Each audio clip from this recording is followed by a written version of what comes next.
Every pregnancy carries its own story, shaped by the body, the mind, the surrounding environment, and sometimes forces that are beyond human control. One reason some pregnancies end is medical necessity. In some cases, the health of the mother is at serious risk, and continuing the pregnancy could threaten her life or cause long-term harm. Doctors and families sometimes face heartbreaking decisions when the continuation of a pregnancy would make survival difficult or impossible for the mother. Another reason is the discovery of serious problems in the developing child.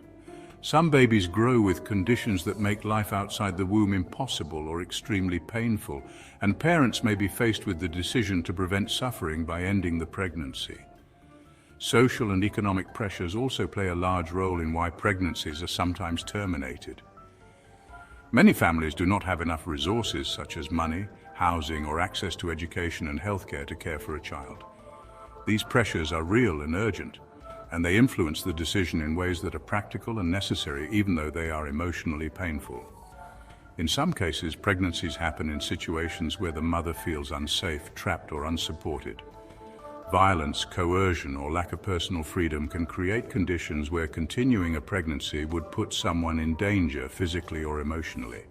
Pregnancy may also end because of personal choice, where a person evaluates their life circumstances, goals, and emotional readiness, and decides they are not able to care for a child at that time. This decision is often private, deeply felt, and complex, mixing feelings of relief, fear, sadness, and uncertainty. Even when the choice is clear to the person making it, the emotions that follow are often complicated and can include grief for the life that might have been. Natural events also play a role.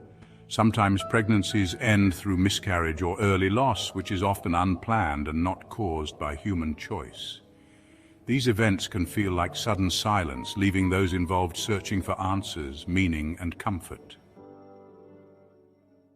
Throughout history, human beings have tried to understand the meaning of life and death, and this understanding often extends to pregnancies that end before birth.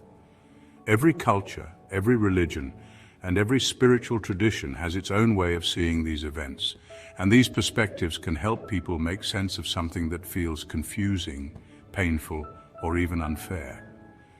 In many traditions, an ending before birth is not ignored, and it is often recognized as a moment that carries both sorrow and meaning. Across cultures and spiritual teachings, this absence is sometimes understood as a moment where life existed but never fully materialized, and yet its energy or influence remains in subtle ways. Some traditions suggest that even a life that is brief can leave impressions in the world, in the hearts of those who carried it, and in the larger movement of existence. These interpretations do not focus on blame or guilt, but rather on recognizing that every spark of life carries meaning, no matter how short it is. The idea is that life is not only measured by its physical presence, but also by the potential, the intent, and the quiet touch it leaves on consciousness. Many spiritual perspectives describe the event as a redirection rather than an ending. From this view, the life that did not fully appear still continues in a different form, or returns to the universal flow to re-emerge elsewhere. This does not mean that loss is easy or painless, but it offers a way to see the event as part of a larger cycle, where nothing is truly wasted and every life contributes to the totality of existence. Some teachings say that these lives, although brief, bring subtle lessons, create connections, or inspire change in the parents, families, or communities around them. People often report feeling inexplicable impressions, dreams, or gentle intuitions after an event like this, as if the life that passed left a quiet signature in the field of awareness which continues to influence thoughts and feelings in soft, unseen ways. Other interpretations describe these lives as existing in a space between worlds where form is not yet solid and spirit is not yet fully embodied. In this view, the life that was never born is still present in a non-physical sense and can influence the emotional or spiritual atmosphere of the home, family, or community. Some traditions create rituals or symbolic acts to honor this presence, not to control it, but to acknowledge it and to invite balance and understanding.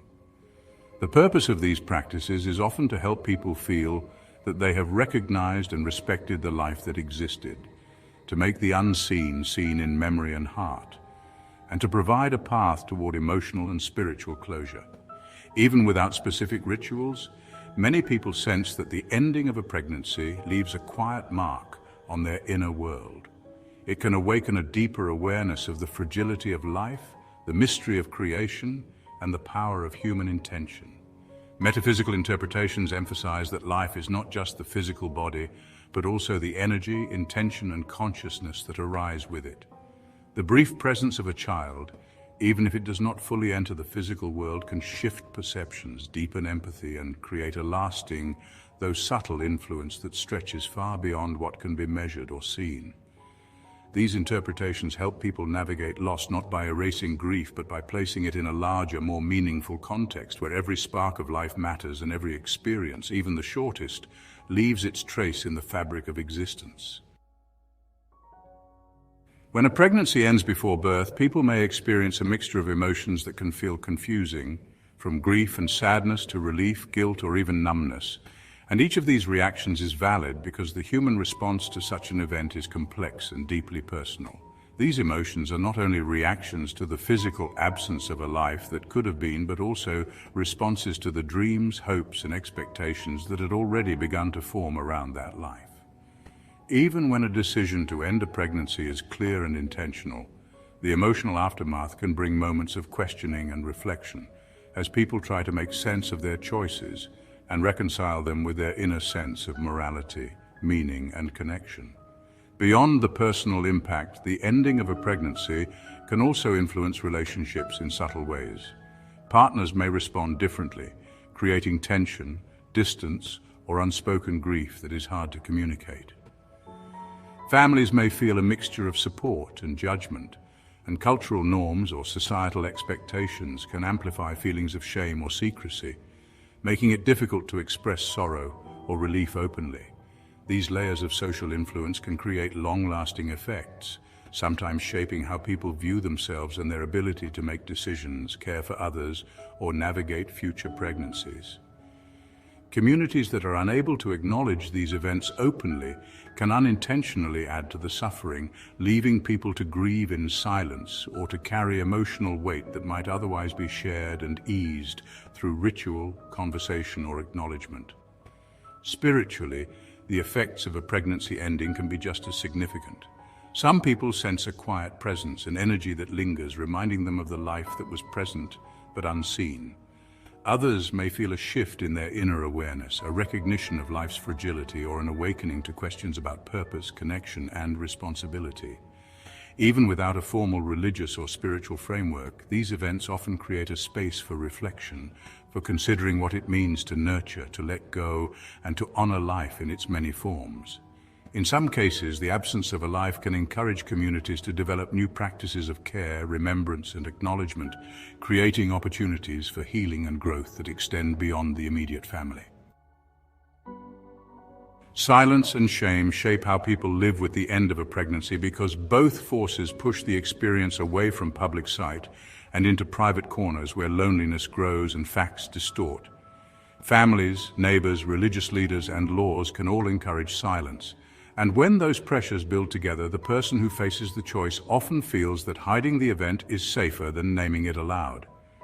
Media and political talk simplify complicated stories into slogans, and when public conversation reduces complex human life to short, angry phrases, truth becomes harder to find and harder to trust.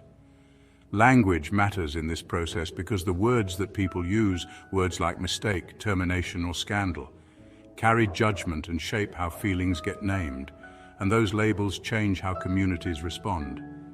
When a culture teaches that certain choices are shameful, the result shows up in quiet behavior. People stop telling friends, doctors, or partners, and the lack of speech produces secrecy that prevents real help from arriving. Shame grows through a small set of social moves that repeat across time and place. And those moves make private suffering feel like personal failure even when external forces played the larger role. Parents and partners can demand silence to protect reputation, and employers can signal that certain events will harm a job or a future, and those threats teach people to manage appearance rather than need.